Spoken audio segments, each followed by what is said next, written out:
नमोताय जाते गए अरहंताय महान करे मंगल करियो ग्रंथ कर्म को काज जाते मिले समाज सब पावे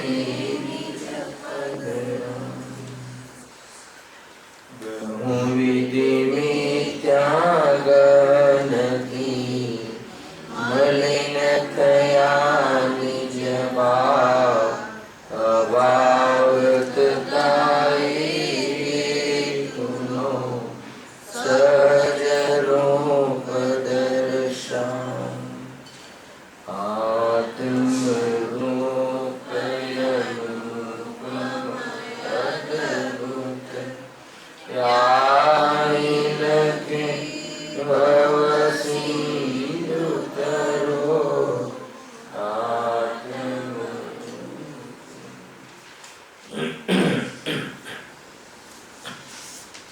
श्री मोक्षमार्ग प्रकाशक ग्रंथ से આપણે શનિ રવિના નિયમિત સ્વાધ્યાયમાં પાંચમા અધિકાર ઉપર આપણે સ્વાધ્યાય ચાલી રહ્યો છે. શ્રી સમેસારની 31મી ગાથા 19 થી લઈને 31 સુધી કરીબ દોઢેક મહિના સુધી આપણે વિષય લીધો. હવે ઘણા સમયના અંતર પછી આપણે ચાલતો વિષય ફરીથી પ્રારંભ કરીએ છીએ.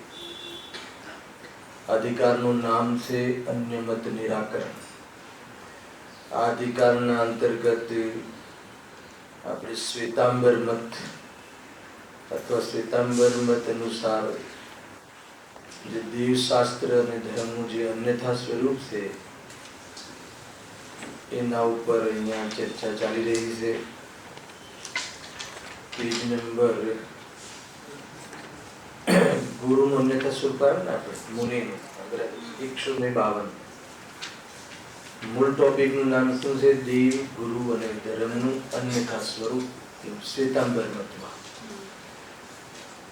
નામ તો જૈન મત છે, પરંતુ એક પ્રકારથી જૈન મતમાં જે ભ્રષ્ટ થઈ ગયા છે, જેનામાં વિકૃતિ આવી ગઈ છે સ્વરૂપ સંબંધી, એ જે મત છે એ મત અહીંયા બતાવવામાં આવે છે અને એનું ખંડન અહીંયા કેવી રીતે કર્યું છે એ પણ અહીંયા પંડિતજી કહે છે. ટૂંકમાં એ દેવ, ગુરુ અને ધર્મ ત્રણ ચીજ એનું અન્યથા સ્વરૂપ છે. મૂળ વાત એ છે કે જેને ધર્મની પ્રાપ્તિ કરવી હોય, જેને સુખી થવું હોય, એને દેવગુરુનું સ્વરૂપ સ્પષ્ટ હોવું જોઈએ કે જે આપણા માર્ગદર્શક છે, જેના માધ્યમથી આપણે ધર્મ પામવો છે. પહેલા તો એ સંબંધી આપણને સ્વરૂપ સ્પષ્ટ હોવું જોઈએ, નિમિત્તોનું, સાચા નિમિત્તોનું જ્ઞાન હોવું જોઈએ, અને એ ધર્મ વિશે જે કહેવાના છે એ ધર્મનું સ્વરૂપ જો આપણને સ્પષ્ટ ના હોય તો આપણે એને પ્રગટ કેવી રીતે કરીશું? એટલા માટે અહીંયા ધર્મની પણ વાત છે. ટૂંકમાં દેવ અને ગુરુ વિતરાગી હોવા જોઈએ અને ધર્મ જે છે એ વિતરાગતા છે. આટલી વાત આપણને ખ્યાલમાં હોવી જોઈએ, એને લઈને આપણે ચર્ચા અહીંયા કરી રહ્યા છીએ. એમાં દેવનું જે અન્યથા સ્વરૂપ છે એની ખૂબ ચર્ચા થઈ ચૂકી છે અને ગુરુનું અન્યથા સ્વરૂપમાં પણ કરીબ 4-5 પેરેગ્રાફની ચર્ચા થઈ ચૂકી છે. પરંતુ આપણે શરૂઆતથી દરેક પેરેગ્રાફમાંથી એકાદ પંક્તિ લઈ અને ત્યાં સુધી આવીને આગળ આપણે વિષય ચલાવીશું.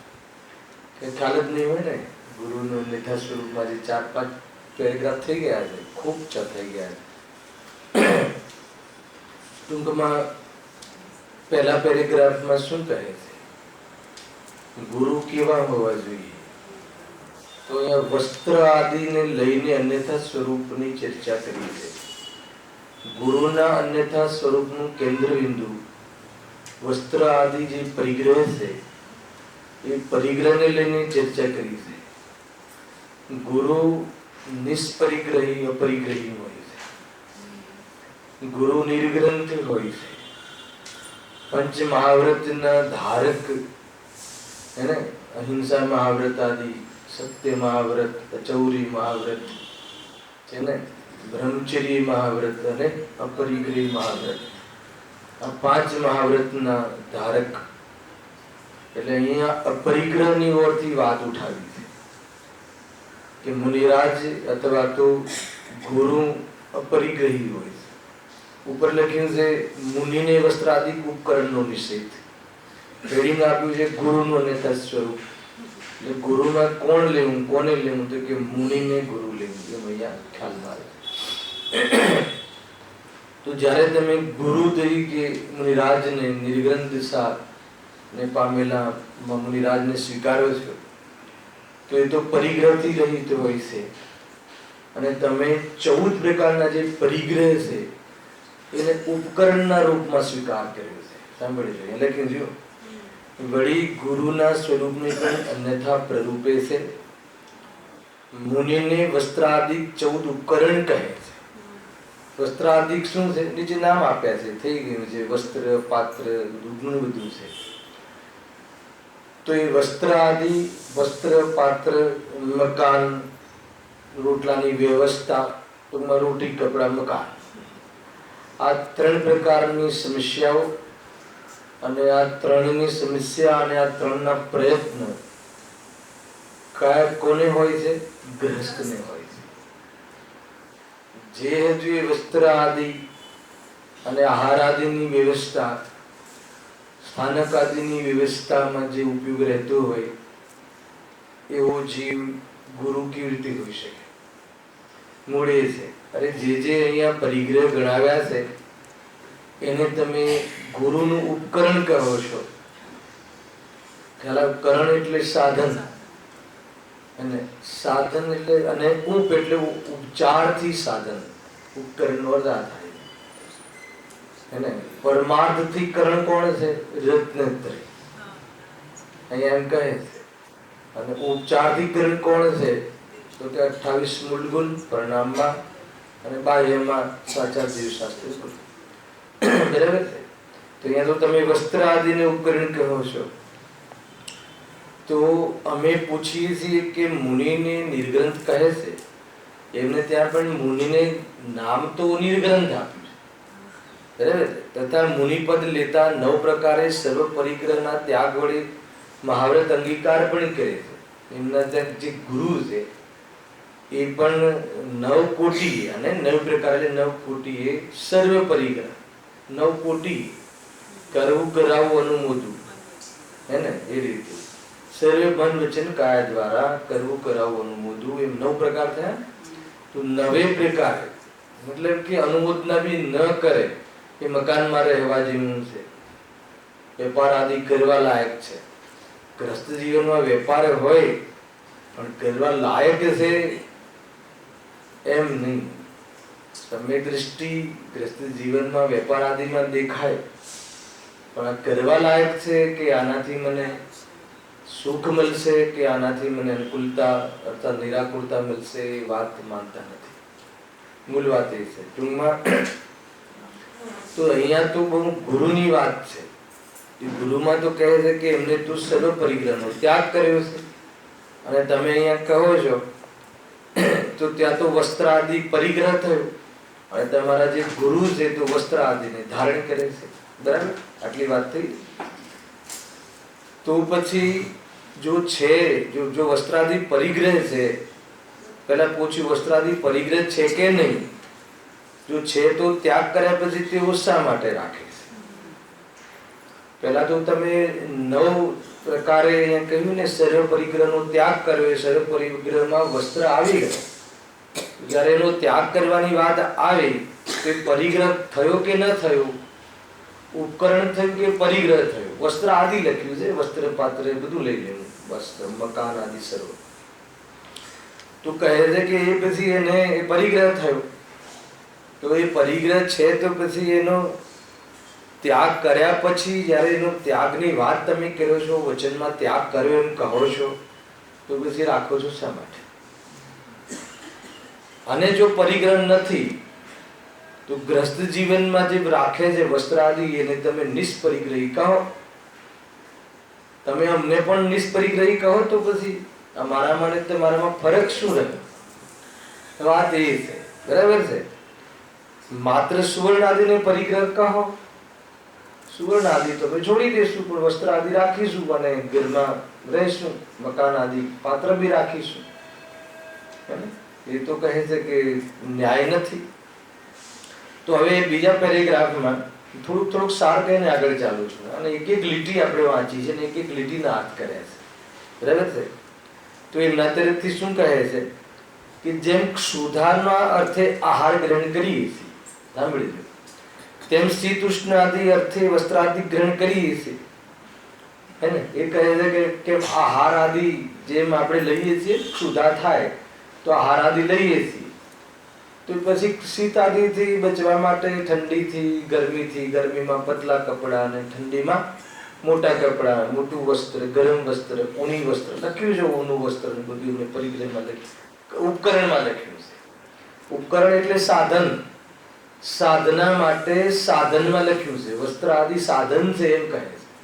ઠંડી લાગે તો ઊનું કપડું પહેરવું તો સાધનામાં આપણને શું થાય છે? અનુકૂળ રહે છે એમ કહે છે. આગળ બહુ ખુલાસા કર્યા છે કે ગ્રસ્તમાં કોઈ નિષેધ નથી, પણ જેને તમે જે પદને લઈને કહો છો એ પદમાં અમને એનો નિષેધ છે. એ બહુ ખુલાસો કર્યો છે એટલે નિષ્કર્ષમાં ત્યાં સુધી આપણે ચાલેલું છે એટલે મેં તમને વચ્ચે કહ્યું. તો કહે છે કે એમાં તો જેમ આહાર લેવા માટે ક્ષુધા થાય તો આહાર લેશે કે નહીં સાધુ, તો પછી શીત આદિથી બચવા માટે વસ્ત્ર પહેરે અને સાધના કરે, એમાં ખોટું શું છે? બરાબર છે કે નહીં? તો અહીંયા કહે છે કે આહારનો તો ત્યાગ કર્યો નથી. જે તમે 14 પ્રકારના પરિગ્રહનો ત્યાગ કરાયો એમાં આહારનો ત્યાગ નથી કર્યો, આહારના સંગ્રહનો ત્યાગ છે. અન્ન છે ને, અન્ન આદિ 14 પરિગ્રહમાં બાહ્ય પરિગ્રહ અને અંતરંગ પરિગ્રહ. તો જે અંતરંગ પરિગ્રહ જે કહ્યા 24 પ્રકાર, 10 બાહ્ય અને 14 અંતરંગ, એમ છે ને 24 પ્રકારના પરિગ્રહ છે. તો એમાં જે બાહ્ય 10 એ તો 10 ગણાવ્યા, બાકી તમામ બાહ્ય પદાર્થો જેનું લક્ષ્ય કરીને અથવા જે રાગ દ્વેષનો વિષય બને છે, જે લક્ષ્ય કરીને એ બધા જ પરિગ્રહ છે. ખ્યાલ? તો અહીંયા તો એમ કહે છે કે જે અન્ન આદિ જે સંગ્રહ કરવો, પાત્રમાં સંગ્રહ કરવો એ તો પરિગ્રહ છે, પરંતુ આહાર પરિગ્રહ નથી. આહાર લેવો પરિગ્રહ નથી. આહાર લેવાનો રાગ છે, પણ એ ભૂમિકામાં જે આહાર લેવાનો જે પ્રક્રિયા જે છે એ પણ 46 દોષને એને 32 અંતરાય ના ભાવપૂર્વક અને બીજું 9ધા ભક્તિ પૂર્વક આહાર લે છે વગર ગરજે. અનિચ્છા એ આહાર છે મુનિરાજ. તો એ પરિગ્રહમાં નથી આવતું. યાચના કરીને લે, શરીરની પૂર્તિ કરવા લે. અહીંયા તો એમને એકવાર પરિણામ આવે છે, તો પરિણામ આવે છે તો આરંભ રહિત, જરા પણ આરંભ નહીં, સ્વયં બી આરંભ ન કરે. આરંભ પરિગ્રહનો ત્યાગ છે સાધુને, આરંભ બી નથી અને પોતાના નિમિત્તથી કોઈ આરંભ કરી અને ઓર આવે તો પણ એનો ત્યાગ. એટલા માટે એમને વાસ્તવમાં આ હાલનો પણ ત્યાગ જ સમજો એમ અહીંયા કહે છે. પણ અન્નાદિ કોઈ લેવાનો રાગ એમને ગયો છે એમ નથી કે એને 1 થી લઈને 6 ગુણસ્થાન સુધી આહાર સંજ્ઞા કહી. 6ઠા ગુણસ્થાનમાં આહાર લેવાનો ભાવ જે 6ઠું ગુણસ્થાન, પણ નીચલા ગુણસ્થાનમાં જે રીતે આહારનો જે ક્વોલિટીનો ભાવ આવે છે આહાર લેવાનો રાગનો, એ ક્વોલિટીનો 6ઠા ગુણસ્થાનમાં નથી. બહુ જ અલ્પ માત્રામાં હોય છે અને એકાદ વાર આવે તો આવે, એક વારથી વધારે વાર એમને આહારનો ભાવ આવતો નથી.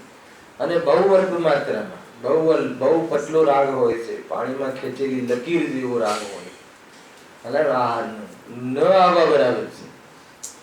અને આહાર લેવાની જે વિધિ છે એ વિધિમાં રંચ માત્ર પણ કોઈ ગરજ નહીં, કોઈ યાચના નહીં, કોઈ અપેક્ષા નહીં, સામેવાળા જીવને કોઈ દુઃખ પહોંચે, બોજો લાગે તો ભાવ ઉભો રહે નહીં ભોજનનો, હે ને, કોઈ પ્રસન્ન ચિત્તથી વગર કોઈના માટે આરંભ કર્યા વગર સ્વયંના ભોજનમાંથી આપવાનો ભાવ કોઈને આવે ભક્તિપૂર્વક, અને ભક્તિ ના હોય તો સમજી લેવાનું કે એને બોજો છે, અને કોઈ કષ્ટ લાગતું હોય, કોઈને કષ્ટ હોય, અંદરમાં ખ્યાલ આવી જાય તો એ ભોજનનો ભાવ મુનિરાજને આવતો નથી. ત્યાં એમ કહે છે. એટલે એમનો આહારનું કોઈ પરિગ્રહમાં ગણાતું નથી. આહાર બી પરિગ્રહમાં ત્યારે ગણાય કે પંચેન્દ્રિયની પૂર્તિ માટે લે, તો એ પરિગ્રહ રૂપી પાપમાં જાય.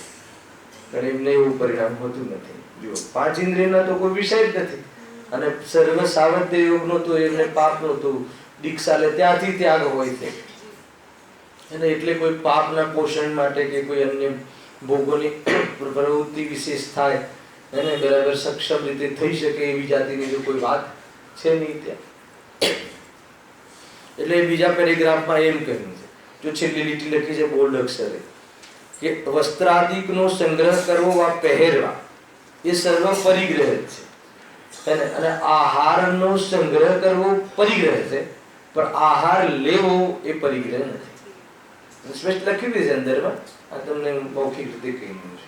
પણ વસ્ત્રમાં એવું નથી, કે વસ્ત્ર તો પહેરવાય બી તો પરિગ્રહ છે, અને વસ્ત્રને રાખવા બી પરિગ્રહ છે. કેમ કે વસ્ત્ર પહેરશે આ બધી વાત આવી જશે ને, વસ્ત્ર આદિ એટલે બધું મકાન આદિ વસ્ત્ર આદિનો ઉપયોગ કરશે તો બધી એમાં બધી જ વાત આવી જશે કે પછી એમાં એની એક પ્રોપર્ટી ખરીદવી પડશે, વસ્ત્ર રાખવા માટે વ્યવસ્થા કરવી પડશે, અને એ બધી ચીજો આવશે. એટલે એનો અર્થ કે એટલો એનો રાગ રહેશે, એટલી એનો ઉપયોગ બરબાદ થશે. તો જે ગુરુનું સ્વરૂપ છે, મુનિ જીવન જે છે, મુનિ જીવન માત્ર ને માત્ર એક આત્મામાં લીન થવા માટે છે.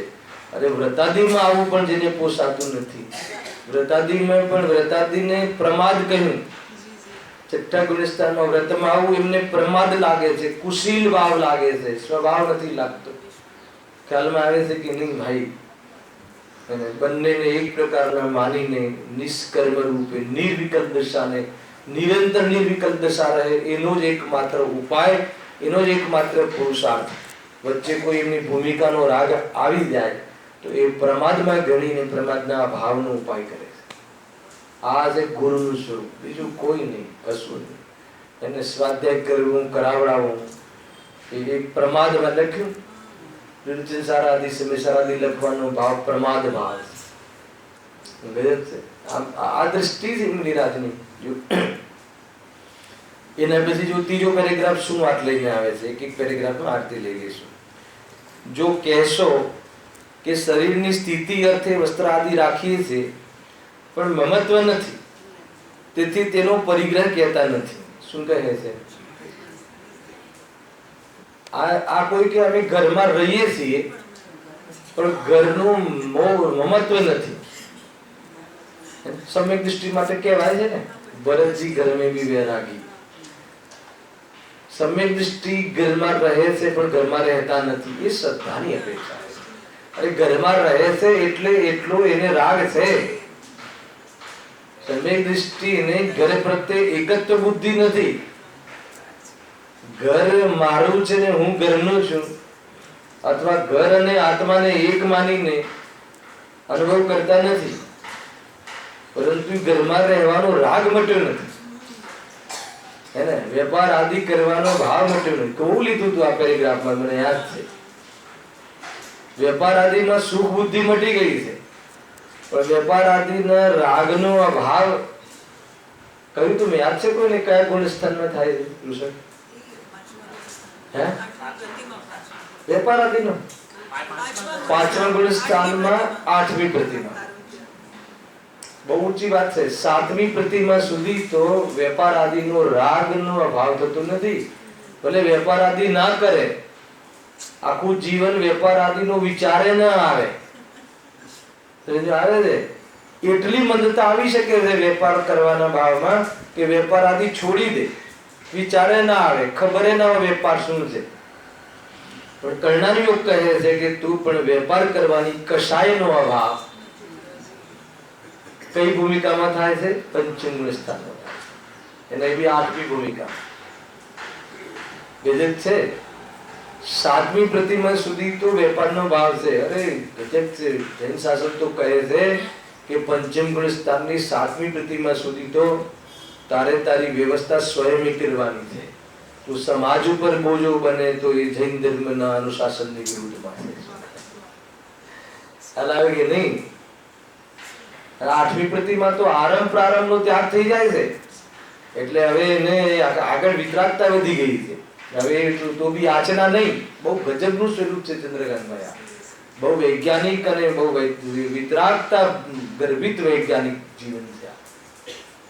જીતુભાઈ ખ્યાલમાં આવે છે કહું છે. 8માં બધું આરંભ, ત્યાર પછી અનુમતિ ત્યાગ આગળ, પછી અનુમતિનું પણ એના પછી તો કોઈ ચીજ નહીં. એ રીતે છે. વિચાર કરો. પછી ક્ષુલ્લક કિલ્લકના રોલ આવે છે.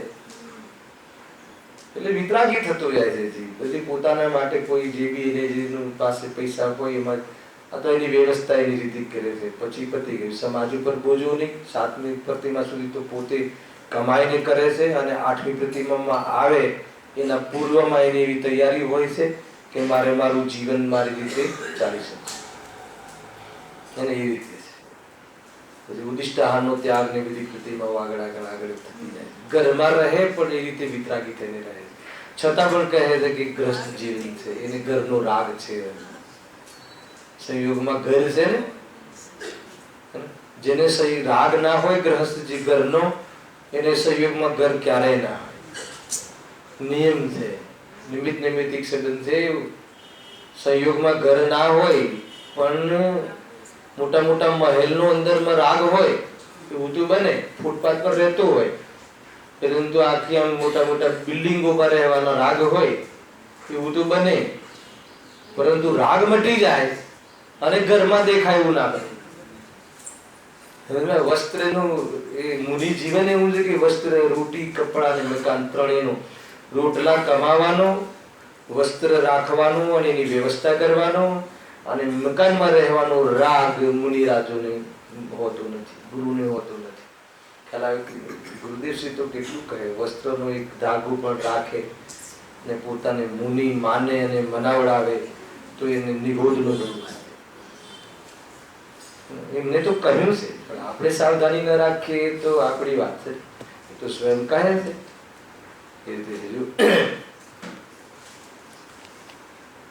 જો કહેશો કે શરીરની સ્થિતિ અર્થે વસ્ત્રાદિ રાખીએ છીએ પણ મમત્વ નથી, તેથી તેને પરિગ્રહ કહેતા નથી.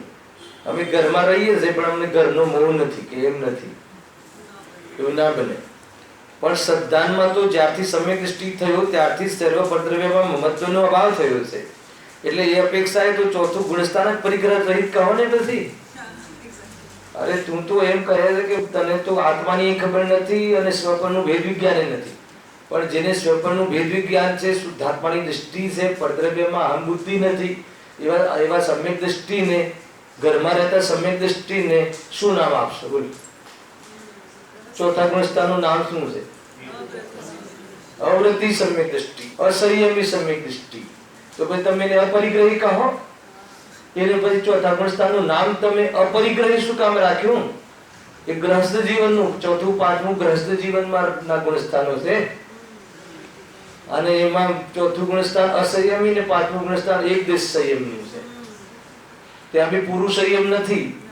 તો પછી એ લોકોને જયારે તમે અપરિગ્રહી અહીંયા નથી કીધું આચાર્ય ભગવાને, તો તમે વસ્ત્ર રાખો છો અને કહો છો કે અમને મમત્વ નથી અને તમે અમને નિષ્પરિગ્રહી તરીકે સ્વીકાર કરો કે આ વાત તો કે જૂઠી છે. કેવી રીતે સ્વીકાર કરે? સમજમાં આવે છે કે નહીં ભાઈ? વસ્ત્ર આદિ સહિત વસ્ત્રનો રાગ હોય, અંદરમાં એવી જાતિની વાસના હોય, એ ગુરુ ના હોઈ શકે. વસ્ત્રનો ત્યાગનો ભાવ નથી આવતો એનો અર્થ એ થઈ ગયો કે હજુ એને એટલો રાગ અને અંદરમાં વાસના પડી ગઈ. ભલે આખા જીવન દરમિયાન એક વાર બી પરિણામ ના આવે સ્ત્રીનો સંપર્ક કરવાનો, પણ કહે છે કે વસ્ત્રનો ત્યાગ નથી એટલે એને એ પ્રકારની વાસનાનો ભાવનો અંદરમાં બ્રહ્મચર્ય બ્રહ્મ ભાવ પ્રગટ નથી થયું, એને અબ્રહ્મચર્ય. ભલે સ્ત્રી ન રાખે આખું જીવન, અને સ્ત્રી ન રાખે અને સ્ત્રીનો સંપર્ક બી ન કરે અને પરિણામ બી ના આવે, મારે તો ત્યાં સુધી લઈ જવું, છતાં પણ વસ્ત્ર સહિત હોય તો એને બ્રહ્મચર્ય વ્રત ના આવે. એને ચોથા ગુણસ્થાને બ્રહ્મચર્ય વ્રત ના આવે. પાંચમા ગુણસ્થાને અણુવ્રત તરીકે બ્રહ્મચર્ય વ્રત કર્યું છે. અણુવ્રત, મહાવ્રત નહીં. એક દેશ ત્યાગ છે અબ્રહ્મ ભાવનો. બાહ્યમાં કોઈ સહયોગ રાખવાની વાત છે, પરિણામ ના હોય તો સહયોગ હોય જ નહીં. પણ તમે તો તું તો જુદું કહે છે કે સહયોગ છે પણ પરિણામ નથી. શું કહ્યું? પરિણામ ના હોય, કશાય મટી ગયું હોય તો નિયમથી સહયોગ ના હોય. પરંતુ તું તો એવો દાવો કરે છે કે સહયોગમાં અમારે બધું છે, વસ્ત્ર આદિ, પરંતુ અમને મમત્વ નથી. તો કે તું જૂઠું બોલે છે, કેવું હોય છે. વસ્તુ સ્વરૂપથી વિરુદ્ધમાં વાત છે. કેટલી જોરદાર વાત છે. એટલે કે અપેક્ષા ચોથું ગુણસ્થાન પરિગ્રહ રહિત કહું. હવે તથા જો પ્રવૃત્તિમાં મમત્વ નથી તો ગ્રહણ કેવી રીતે કરે છે? રાગ નથી તો પછી ગ્રહણ શું કામ કરે છે? રાગ ના હોય તો પ્રવૃત્તિ ત્રણ કાળમાં ના હોય. આવ્યું ને સિદ્ધાંત ભાઈ. જો રાગ હોવો જુદી વાત છે, અને બહારમાં પ્રવૃત્તિ સુધી રાગ ન લંબાવો એ અલગ વાત છે. પ્રવૃત્તિ સુધી ન લંબાય તો એટલો મંદ હોઈ શકે છે, પણ રાગ નથી એમ નહીં. તમે કોઈ તમારો કોઈ વેપાર આદિ કોઈ અન્યને સોંપી દો, બરાબર છે, કોઈનું બધું મેનેજમેન્ટ ને બધું તમે એના ફિક્સ એને પગાર આપીને હું આખા વર્ષમાં એક વાર બી જોવા નહીં આવું, તો તમે એમ માનો છો કે વેપારનો રાગ જતો રહે? હા, એટલો મંદ તો છે કે ભાઈ મારે એટલું ઉલજીને નથી કરવું કે જેથી આત્મકલ્યાણ ન સાધી શકે. એ ઠીક છે, પરંતુ કોઈ કહે કે અમને વેપારનો મમત્વ નથી, તો કે એ વાત ખોટી. આગળ બહુ બધું ખુલાસા કર્યા છે. જો માટે વસ્ત્રાદિ ગ્રહણ દાન જ્યારે છૂટશે ત્યારે જ નિષ્પરિગ્રહી થશે. ટૂંકમાં આ એ રીતે એ લોકો પરિગ્રહ સહિત હોવા છતાં તમે અમારા ગુરુને નિષ્પરિગ્રહી કહો. કેમ કે વસ્ત્ર તો આગળ શું કહ્યું કે એ તો એ વસ્ત્ર રાખીને સાધના, હજી ફરીથી કહેવા વાળા છે કે જે શીત આદિ જેમ આહાર લેવો પડે છે ક્ષુધામાં, તો એમાં આપણે વસ્ત્ર આદિ શીત આદિથી બચવા માટે રાખે, તો એમાં શું મોટી ખોટી વાત થઈ ગઈ હે ને? અમે અમારી સાધનામાં તો કોઈ કમી નથી, માત્ર ઘર છોડી દીધું છે. તો ઘરનો રાગ, ગ્રહસ્થપણાનો ત્યાગ એટલે વસ્ત્ર, પાત્ર, વેપાર, વ્યવહાર બધો ત્યાગ. ગ્રહસ્થપણાના ત્યાગ ખબર? ગ્રહસ્થમાં એકત્વ બુદ્ધિનો ત્યાગ એ સમ્યક દૃષ્ટિ, અને સમસ્ત ગ્રહસ્થપણું છૂટી જવું. એટલે કોઈ પણ રોટી કપડા મકાન એ જ ગ્રહસ્થપણું છે. સમસ્તનો રાગ છૂટી જવું. હવે એને વસ્ત્રની કોઈ અપેક્ષા નહીં, મકાનની કોઈ જરૂરત નહીં, રોટલાની કોઈ ગરજ નહીં, હે ને? કોઈ હવે કોઈને એમ થાય કે પંચમકાલમાં કોઈને આહાર આપવાની વિધિ ખબર નથી, તો કોઈને એવું થતું હશે, કોઈ એવો જીવ હોય સમ્યક જીવ કે એટલા માટે હું નિપુણ નથી લેતો, આહાર નહીં મળે, ઉદિષ્ટ આહારનો ત્યાગ હોય છે મુનિરાજોને, તો કોઈને એવું થતું, કોઈ કે હવે એટલા માટે આપણે આ પંચમકાલમાં મુનિ બનવાનું આપણે હમણાં મુલતવી રાખીએ છીએ. કેમ કે એવા જાતિના કોઈ બહારમાં આપણા શિષ્યો કે વિદ્યાર્થીના શ્રાવકો બી ન રહ્યા કે આપણને આપણી જે ભૂમિકા અનુસાર આહાર આપે. અરે એવી ચિંતા કરે તો એ મુનિ ક્યારે ના થાય? આહાર મળશે કે નહીં મળે તો કહે છે કે એવી બુદ્ધિ ચિંતા પૂર્વક જો રહે તો એના માટે આહાર શું થઈ ગયું? પરિગ્રહ થઈ ગયું. અરે એને કોઈ ચિંતા નથી હોતી. વર્ષો સુધી આહારનો યોગ ન મળે, વિધિ ન મળે તો ના મળે, તો એટલો રાગ હોતો નથી. કેમ ના મળે એનો કોઈને વિધિ ખબર નથી. 6 મહિના સુધી આવ્યા ને ઋષભ મુનિરાજ, કોઈને વિધિ ખબર નહોતી, તો એ તો સેકન્ડોના બી અસંખ્યાત ભાગના ભાવ આવતા હોય, સમજી લો ને. અંતર્મુરત જે બી થયું કે જતા રહ્યા ભાવ આવે તો પરીક્ષા કરવા આવતા હતા. બહારમાં વિધિ ન મળવી ને આ બાજુ પરિણામ ન રહેવું, અને પોતાના સ્વરૂપમાં પુરુષાર્થ મોકળાશ મળી, પુરુષાર્થ માટે ઓર વિશેષ બહારમાં અનુકૂળતા મળી. જ્ઞાની એમ વિચારે છે. અજ્ઞાની આહાર ના મળે તો એમ વિચારે કે ધર્મ કઈ રીતે કરે. જ્ઞાનીને આહારનો યોગ ના થાય તો એમ થાય કે ઓર 3-4 મિનિટ આપણે સેવ થઈ ગઈ, બચી ગઈ. ક્યાંથી ચિંતન ને દ્રષ્ટિ આવે છે કે નહીં? તો શાંતિથી વિચાર કરજો. જો હજુ તો એ કહે છે કે નહીં તમે માનો. હવે એના તર્ક જુઓ બીજા. જો કહેશો કે એટલે એ કહે છે વસ્ત્રાદિ કોઈ લઈ જાય તો ક્રોધ નથી કરતા. સાંભળો, એ અને કોઈ લઈ જાય તો ક્રોધ ન કરે. સુધાદી લાગતા તેને વેચે નહીં, એટલે તું વસ્ત્રનો કોઈ વેપાર કરે નહીં. બરાબર છે? વસ્ત્ર આદિ પહેરીને પ્રમાદ કરે નહીં. એનો અર્થ શું? કે અમારા જે ગુરુ વસ્ત્ર રાખે છે એને તમે પરિગ્રહ નહીં કહો, એને ઉપકરણ કહો, એને તો સાધન કહો. શાના માટે? સાધનાનું સાધન કહો. એને વસ્ત્ર આદિ હોય ને તો જો એક તો આપણને ક્ષોભ ન થાય, નગ્નતામાં ક્ષોભ થાય. તો કે ક્ષોભ થાય ને જ્યાં સુધી નગ્નતામાં, ત્યાં સુધી કે તને મુનિને યોગ્ય ધર્મ પ્રગટ નહીં થાય. ક્ષોભ થાય છે એનો અર્થ શું? કે તને પરિણામ છે. મુનિરાજ તો યથાજાત રૂપ બાલકવત નિર્દોષ હોય છે અને પરિણામ બી નિર્દોષ ને શરીરની ચેષ્ટાઓ પણ નિર્દોષ બાલકવત હોય. સમજમાં આવ્યું કે નહીં?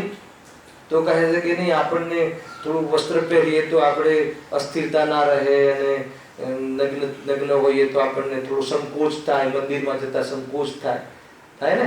નગ્ન હોઈએ તો નિર્ગ્રંથ બનીને એના કરતા વસ્ત્ર સાથે રહેવું. અને બહુ ઠંડી લાગતી હોય તો મંદિર જવામાં વિલંબ થાય. અને અમે તો મંદિર જઈ શકીએ એટલે કપડાં પહેરીએ. તને ખબર? તું ધીરે ધીરે પછી તું એમ કહીશ કે અમે જંગલમાં રહીને આપણે ડર લાગે એના કરતા બહુ સિક્યોર મકાનમાં રહીને ધર્મ કરીએ તો એ વાત આવી.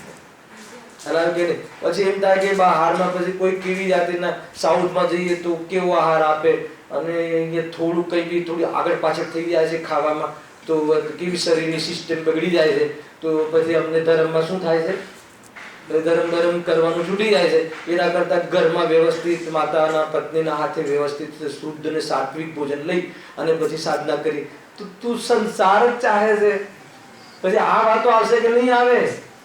હે ને? હજી સુધી વસ્ત્ર સુધી આવ્યું છે, ફ્લેટ સુધી આવી જ ગયું છે. ફ્લેટ સુધી ક્યાં બાકી રહ્યું છે? અને ભાઈ બાકી શું રહ્યું? તું પછી તું ગ્રહસ્થ જીવનમાં રહે ને ભાઈ, કોણ ના પાડે છે? અમે એ રાખીને ધર્મ નથી થઈ શકતો એમ નથી કહેતા, પણ એ રાખીને મુનિ યોગ્ય ધર્મ નથી થઈ શકતો. બસ આને જે તમે જે ધર્મનું નામ આપો છો જે કરીને એ રોંગ છે. સમજમાં? કઈ વાંધો નહીં ને, તું ઘરમાં રહે ને, ઘરમાં જે લેવલનો થઈ શકે છે એ લેવલનું કર ને. અગર તારી ક્ષમતા ના હોય, શક્તિ ના હોય તારી વિશેષ વિતરાગતાની, તો જેટલી શક્તિ છે તારામાં એટલું કર ને. એનો કોઈ નિષેધ નથી. એક હાથ બહુ પછી મુનિ બનજે, કોઈ પ્રોબ્લેમ નથી. પણ તું મુનિ બની જઈએ તો મોક્ષ જવાય એટલે વસ્ત્ર સહિત મુનિ ઠસાવે બધાને. આ ક્યાંથી લાવ્યું? અને લોકો બી માનવા તૈયાર થઈ જાય છે. આ હંમેશા ગળ્યો ધર્મ તો જોઈએ છે. ધર્મ કેવો હોવો જોઈએ? ચંદ્રકાંત સગવડિયો ભેદ છે. કોઈ પણ સગવડની અપેક્ષા ના હોય, એવો વિકલ્પ પણ ના હોય, એ વિતરાગતા છે. જો ટૂંકમાં એને ગુરુને વસ્ત્ર સહિત નિષ્પરિગ્રહી કહેવડાવવા માટે કેટલી વાત કરે છે કે વસ્ત્ર આદિ કોઈ લઈ જાય અમારા ગુરુના તો એ ક્રોધ કરતા નથી અને વસ્ત્ર બદલે ત્યારે જૂના વસ્ત્ર વેચીને પૈસા ઉભા કરતા નથી અને કોઈ એવું વસ્ત્રમાં બહુ સમય બગાડતા નથી. અરે તને ખબર છે એ વસ્ત્ર આદિમાં અને હજામત ને આ બધું કરાવવું ને એ બધામાં કેટલો સમય જાય? જે સાક્ષાત મોક્ષનું કારણ એવી મૂળી દશામાં આવો ટાઈમ હોય? અદંત ધોવન હે ને, નહવન નાહવાનો નિષેધ, અનહવન એવા તો એમના શેષ ગુણ છે, દોષ નહીં. એટલે એવો ટાઈમ નથી મુનિરાજ નહીં. ન એવો વિકલ્પ છે, ન એવો રાગ છે, ન એવો શરીરની આસક્તિ છે કે ન એમની પાસે એવું શરીરની તરફ ધ્યાન આપવાની ફુરસત છે. કેમ કે સ્વરૂપમાંથી ઊંચા આવે તો શરીરની ધ્યાન રાખે ને. ખ્યાલ આવ્યો કે નહીં? તું કહે છે કે આ વસ્ત્ર આદિ જેવી વસ્ત્ર સહિત છે, તમે એકવાર રહીને જુઓ અઠવાડિયું એમની સાથે. કેટલી સગવડ રાખવી પડે, કેટલી એની સ્ત્રી ટાઈટ આ તે બરાબર એનું એને અંદરમાં રાગ બી હોય, એને શરીરને બરાબર ઢાંકીને પહેરવું ને આ કરવું ને તે કરવું. મુનિરાજ તો બેફિકર છે. ફકીર છે, મનના બી ફકીર છે ને બહારમાં બી ફકીર છે, કાંઈ એને પડી નથી દુનિયાની, અને ન એને કોઈ શોખ છે. શરમ નથી એમ? અરે શરમ આવે એવા ભાવ નથી. બાળક લગ્ન હોય તો આપણને લાગે છે બેશરમ છે, કેમ કે નિર્દોષ છે, એને તો બધું જ છે. તો બાહ્યમાં સામાન્ય કહેવામાં આવે છે, અંદરમાં બાળકને પ્રગટ નથી એની સંજ્ઞાઓ. થોડાક 8 વર્ષ પછી પ્રગટ થાય છે, 1.5-2 વર્ષે તો લક્ષણ એની ચીજ આપે નહીં આપણને. બધું હોય મિથ્યાત્વ. ભલે ચૂપચાપ આવડું પહેલા દિવસનું બચ્ચું ચૂપચાપ પડ્યું હોય તો આપણે એમ લાગે કેટલું નિર્દોષ છે, ઇનોસેન્ટ છે, પણ અંદરમાં તો બધું હોય છે. વ્યક્ત કરી શકીએ એવી એમના સંજ્ઞાઓનું ડેવલપમેન્ટ થશે એટલે બરાબર, અને પછી એનું રૂપ તો આપણે આ બધા દેખાઈએ જ છીએ. પણ એક સામાન્ય કે કઈ બી લઈને નથી આવતું, ચશ્મા બી નહીં. જેવું યથાજાત રૂપ નામ આપ્યું પ્રવચન સારમાં મુનિરાજન માટે. યથાજાત રૂપ એટલે જન્મે છે જે રૂપથી, જે રીતે બાળક નરદેહે, એવું સ્વરૂપ મુનિરાજનું હોય છે. કઈ બી લઈને નથી આવતો ને તો કાંઈ બી નથી હોતું મુનિરાજના સંપર્કમાં. ચશ્મા બી નથી હોતા. ચશ્મા રાખે મુનિ નહીં. હવે તમે બહુ દૂર નજર નહીં દોડાવતા, ટૂંકમાં એને કોઈ મતલબ જ નથી. બહારમાં કોઈ સહયોગ, એવો રાગ જ નથી કે મને બરાબર બધું દુનિયા દેખાય ને શાસ્ત્ર વંચાય ને શાસ્ત્રની બી અટક નહીં, કશું.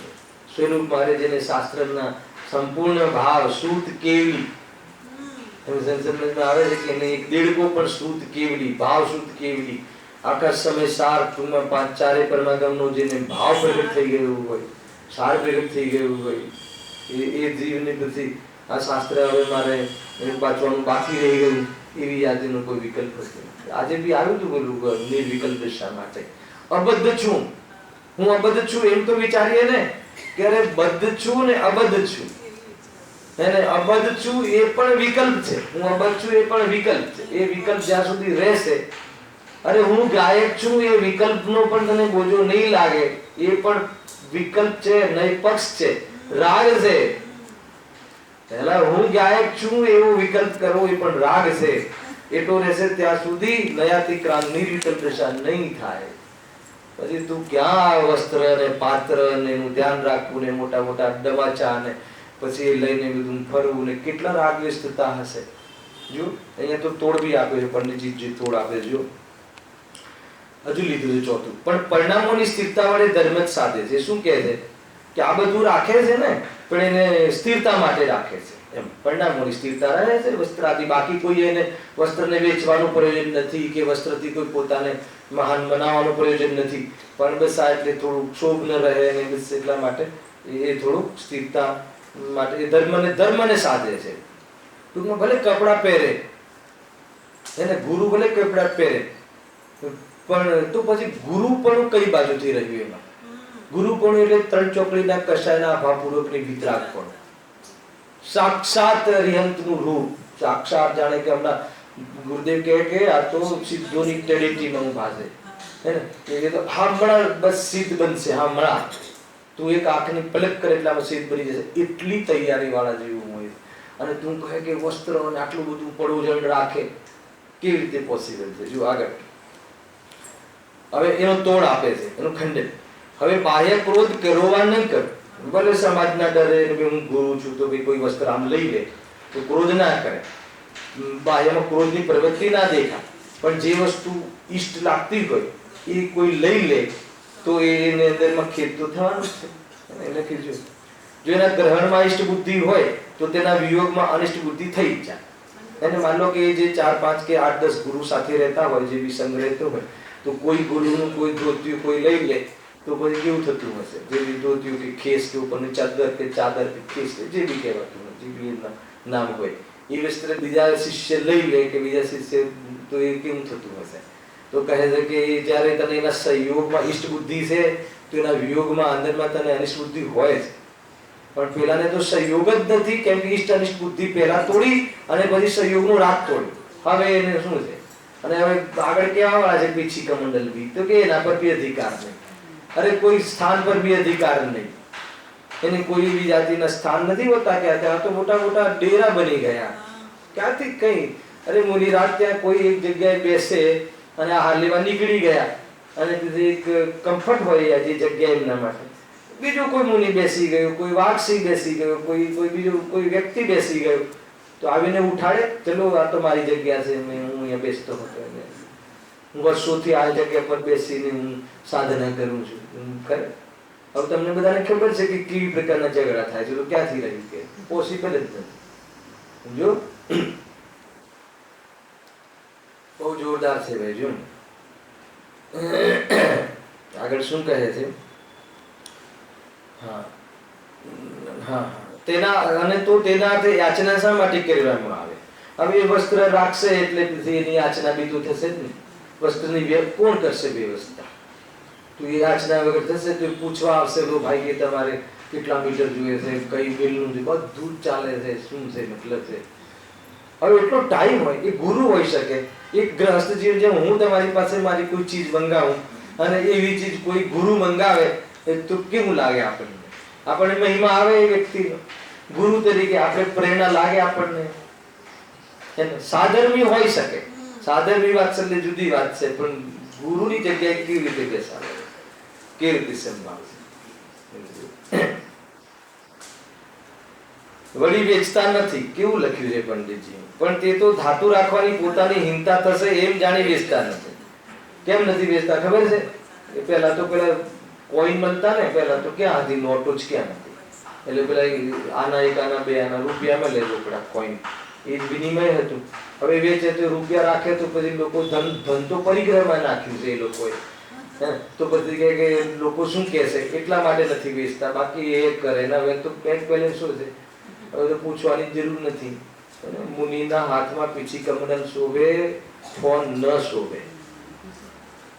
હાલાવે કે નહીં એને અરે આપણે 32મી ગાથા આવા વાળી હતી ને, તો થોડો સાર તો કયો હતો.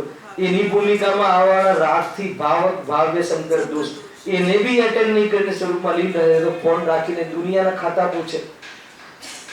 કઈ રીતે લોકોને ખબર નહીં, તો બી લોકોને એક ગુરુના એવા શિષ્યો હોય છે કે મતલબ કે આગ્રહી શિષ્ય હોય છે કે તમે એના વિરુદ્ધમાં બોલીને જુઓ, ખૂન ખરાબો થઈ જાય, એટલી અંધશ્રદ્ધા હોય છે. ખ્યાલ આવે કે નહીં? અહીંયા તો કોઈ સિમંદર ભગવાનની નિંદા કરે તો તું જ્ઞાતા રહે છે, એ માર્ગ છે. અરે સ્વયં કોઈ આપણા મુનિની નિંદા કરે, એને કાંક પાસે એની સ્તુતિ કરે તો પણ રાગ દ્વેષ કરે, એ વિતરાગ માર્ગ છે. શરીર આવે છે કે જો હા આગળ કહે છે, લોકમાં પરિગ્રહના ઈચ્છુક જીવો એ બંનેની ઈચ્છા છે, વસ્ત્ર અને ધનની બંનેની.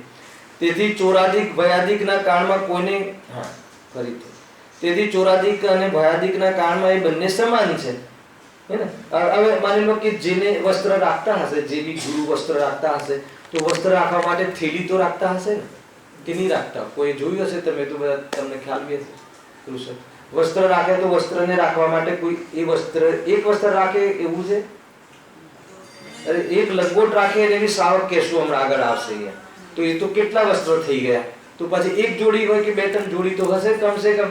તો પછી એને રાખવા માટે કોઈ બેગ કે કોઈ થેલી કે કંઈક હશે કે નહીં હોય? હવે પછી હોય તો પછી કોઈ, હવે વસ્ત્ર તો એમને સાધન માની લીધું છે, હે, કરણ માની લીધું છે. તો હવે માની લો કે બીજી જગ્યાએ વિહાર કરે અને એ પછી પેટી ક્યાંય ભૂલાઈ જાય, ચોરાઈ જાય, એનો ભય રહે કે નહીં રહે? તો પછી પરિગ્રહ થયો કે ના થયો? આપણે જે મુનિરાજ છે, નિર્ગ્રંથ મુનિરાજ દિગંબર સંત, એને કોઈ ભય હોય છે? અરે શરીર લૂંટાઈ જાય તો એ શરીર છેદી બેદી નાખે તો એ ભય નથી હોતો. અને બહારમાં કોઈ સહયોગની તો વાત જ નથી, હે ને? એ રીતે છે. કોઈ કે આવું કરવું હોય ને આવું રહેવું તો બાવો થવું પડે. ગુરુદેવ શું કે એટલે બાવો છે, કહ્યું તું ક્યાં ક્યાં લઈ જજે, જયારે તું બીજા ગામમાં જાય ત્યારે લઈ જજે, લઈને શરીર બી લઈ જજે. એટલે કે નથી વ્યવસ્થા ભાઈ, તું ખાલી એની પાછળ પડી ગયું છે, તું ખાલી એને એક માત્ર શરીર જેનું, એને જેને 5 ઇન્દ્રિયોનો વેપાર નહીં એવું એક શરીર જેનો પરિગ્રહ છે. શરીર એક માત્ર છે, આખા જીવન સુધી અંત સુધી રહે છે, પણ એ બી ઇન્દ્રિયોનો વેપાર નહીં, 5 ઇન્દ્રિયોનો વેપાર ભોગ આદિ માટે નહીં, અન્ય બહારના કોઈ મેટર માટે નહીં. એટલે પાંચ ઇન્દ્રિયના અવલંબનમાં જેટલું ઓછું રહેવું પડે એટલું. નિર્વિકલ્પ દશામાં અવલંબન ક્યાં હોય? આત્માની અનુભૂતિમાં ઇન્દ્રિયોનું અવલંબન નથી હોતું. અમે 31મી ગાથામાં ભણીને આવે જો જોરદાર છે. વળી પરિણામોની સ્થિરતા વડે સાંભળજો હવે શું કહે. વળી પરિણામોની સ્થિરતા વડે ધર્મ સાધવાથી પરિગ્રહ ઘણું ન થાય. શું કહે છે સાંભળજો, બહુ અટપટું વાક્ય છે. વળી પરિણામોની સ્થિરતા વડે ધર્મ સાધવાથી પરિગ્રહ ઘણું ન થાય. એનો અર્થ શું? આ પોઝિટિવ વાક્ય છે કે નેગેટિવ છે એ બતાવજો જરા. આ શ્રોતા તરફથી છે કે પંડિતજી તરફથી છે? ના, આ મંડન છે. આ ઓલો કહે છે. ઓલો કહે છે શું કહે છે કે પરિણામોની સ્થિરતા વડે ધર્મ સાધીએ, અરે આ પરિગ્રહ વસ્ત્ર આદિ રાખીએ અને એમાં પરિણામની સ્થિરતા રહે તો પછી પરિગ્રહ ક્યાં કહેવાય? ખ્યાલ આવે? આપણે વસ્ત્ર રાખી અને વસ્ત્ર પાત્ર રાખીને આપણે સ્થિરતા વિશેષ થતી હોય તો પછી એ પરિગ્રહમાં ન ગણાય ને. એમ ટૂંકમાં મારા માટે તો એ સાધન બન્યું ને. બહુ ઠંડી લાગતી હોય અને માની લો કે બહુ જબરજસ્ત ગુરુદેવશ્રીનું પ્રવચન હોય, જોરદાર આમ અનુભૂતિનો પ્રયોગ બતાવવાવાળા હોય અને એકદમ પછી સાંભળી જ ના શકાતું હોય, ઠંડી લાગતી હોય એટલે શરીરની આસક્તિ એટલે શરીર પર લક્ષ જતું હોય તો એકદમ રજાઈ ઓઢીને આવીને સાંભળીએ તો એ રજાઈ સાધન થયું કે ના થયું સ્થિરતામાં? બતાવો ફટાફટ. વાત સાચી છે કે નહીં એમ પૂછે છે. જબરજસ્ત ભૂખ લાગી હોય અને શિબિરના 6 ક્લાસ લેતા હોઈએ તો કહે છે કે ઉપયોગ જ નથી રહેતો તો એકદમ આ રૂમ પર જઈને જરા નાસ્તો કરી આવીએ અને બરાબર ખુરશી આપણી જરા બેક સાઈડ પ્રોબ્લેમ હોય તો બરાબર આપણી ઘરની લાવીને બેસીએ તો બોલો એના માટે પછી આપણે શાંતિથી, તમે હવે કહો કે દેહ હું નથી, અમે શાંતિથી પછી પ્રભુ સાંભળી શકીએ છીએ. તો બતાવો કે એ વસ્તુ, એ વાત સાંભળવામાં અને સમજવામાં સ્થિરતામાં હેતુ બન્યું કે ના બન્યું?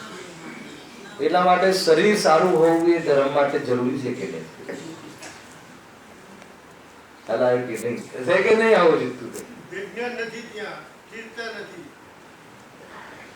પણ બરાબર છે. પણ માની લો કે તમે આજે તમે શાસ્ત્ર ગુરુજીનું પ્રવચન સવારે થાય છે, પછી આપણે ચર્ચા કરી ચંદ્રકાંતભાઈ. હવે માની લો કે તમને સવારે તમને એમ લાગતું હોય ડાયાબિટીસ હોય અને તમે નાસ્તો કર્યા વગર આવો તો અહીંયા તમે શાંતિથી સાંભળી શકો?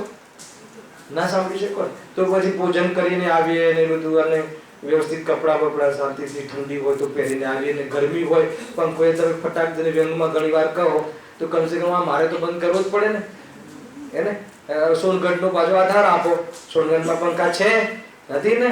કેમ ન હતા? તો અહીંયા કેમ ચાલુ રાખો છો? તો બંધ કરાવી દો. તો પછી ગરમીમાં થોડું એકદમ પતલું કપડું સ્પેશિયલ લેવા ગયો બજારમાં અને લઈને બનાવ્યું ને હવે શાંતિ રહેશે. શું ખોટું કે નહીં? બધું કહી દીધું.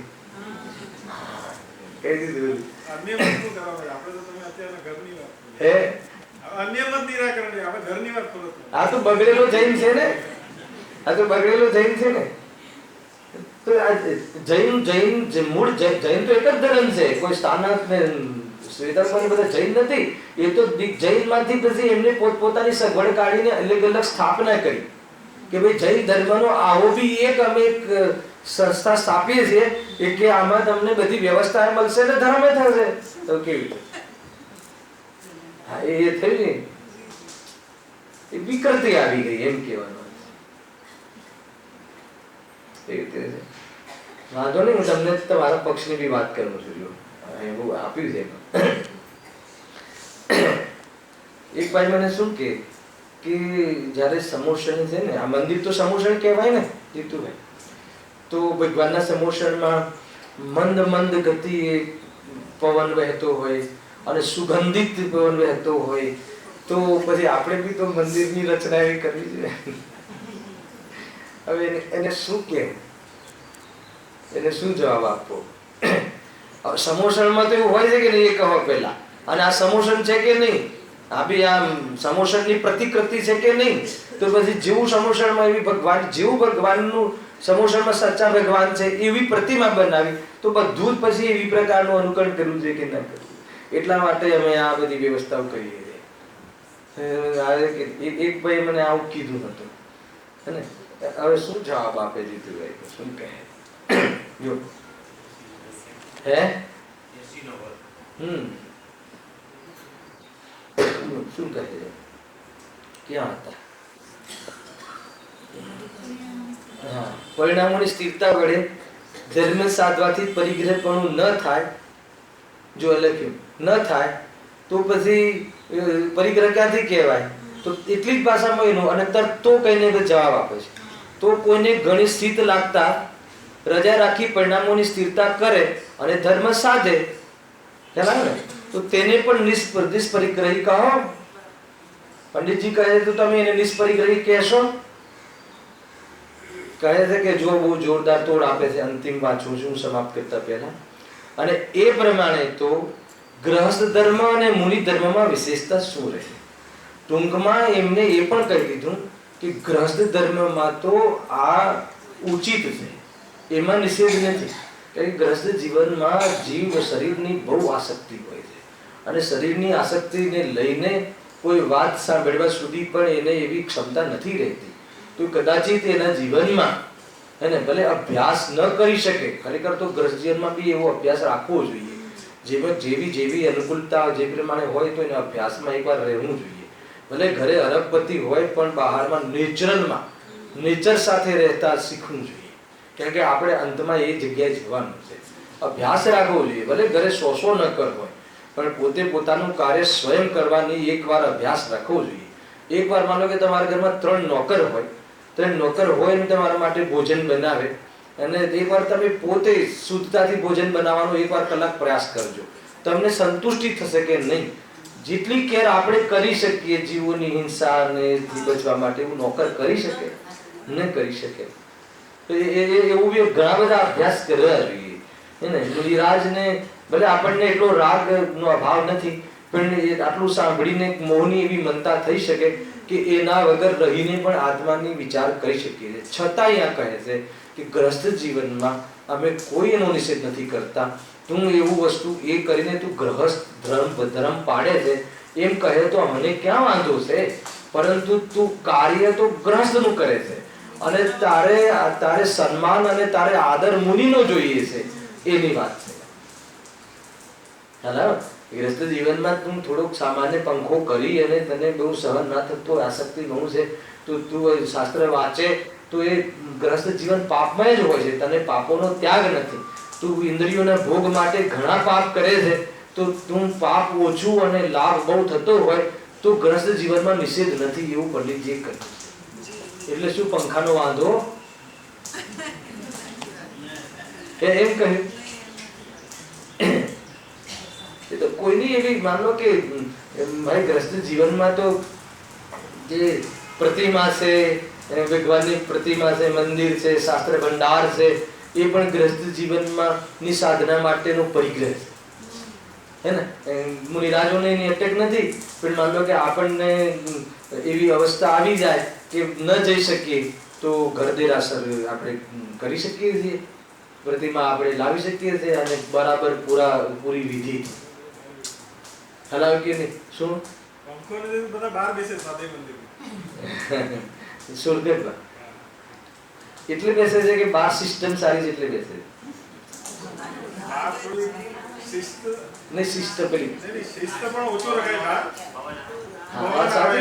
બાર શું હોય ને, બાર હોય તો કોણ આવે છે કોણ જાય છે એ બધી ખબર રહે.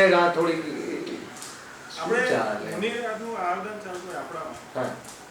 ઈ સમયે પણ છે ને, સમજો જ્યારે થોડો ભાર લાગે કે સમજો આગળ દિવસે ચોવિયાર કરવાનું છે કે મુનિરાતને આ લાઈનમાં 1 કલાક ઉભા રહેવાનું, ત્યાં સુધી નાસ્તો નથી કરવાનું, તો એ એવો ભાર સહિત જો આહારદાન કરે કશું નથી, જીરો છે. એ તો બહુ પ્રસન્નતા હોય. અરે એ મુનિરાજને આહાર કરવાના ભાવનો મહિમા ના હોય, મુનિરાજના રત્નત્રયનો એટલો મહિમા હોય અને રત્નત્રયનો આંશિક સ્વાદ હોય એટલે એવા મારા ઘરે પધાર્યા છે કલ્પવૃક્ષ ધર્મનો, એનો મહિમા હોય એટલે એને ભોજનનો આહારનો વિકલ્પ સુધી ના આવે. એ રીતે હોય છે તો બી એ કહે છે કે ધર્મ નથી. મહિનાથી તૈયારી કરે, કપડા લેશું, તો આ ખોટું છે, રોંગ છે. એ પ્રતિષ્ઠાઓમાં ઠીક નથી. પ્રતિષ્ઠાઓમાં જે એ પ્રતીક બી ના રહ્યું, અને એ એટલો આરામ કરે છે અને પછી એટલા બધા ફળ લાવે ને એટલું બધું કરે છે, એટલી બધી વ્યવસ્થાઓ કરે, શું કહે હવે એનું તો હવે શું થઈ શકે.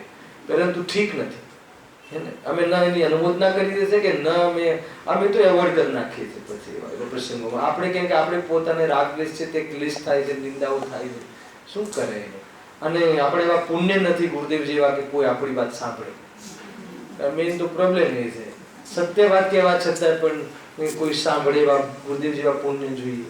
ઘણી બધી વાતો છે, સમય થઈ ગયો ચર્ચા. સહેજાનંદ